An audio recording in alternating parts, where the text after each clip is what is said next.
ایک گاؤں میں ایک نیک نوجوان رہتا تھا جس کا نام صفوان تھا۔ صفوان اپنے ماں اور باپ کا بہت فرما بردار تھا۔ وہ ہر وقت ان کی خدمت میں رہتا، ان کے لیے کھانا بناتا، ان کے کپڑے دھوتا اور ان کی چھوٹی سے چھوٹی بات کا بھی خیال رکھتا۔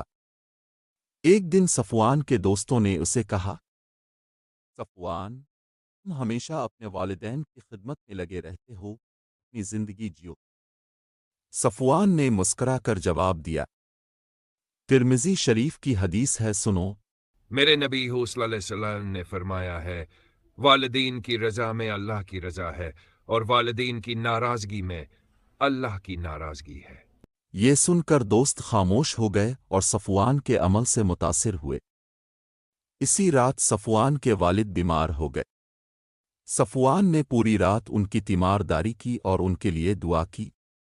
صفوان کی ماں نے یہ دیکھ کر کہا، بیٹا، اللہ تمہیں دنیا اور آخرت دونوں میں کامیاب کرے، کیونکہ تم نے ہماری خدمت کر کے اللہ کو راضی کیا ہے۔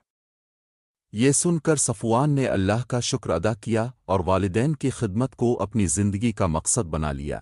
Please do like, subscribe and share. Thank you.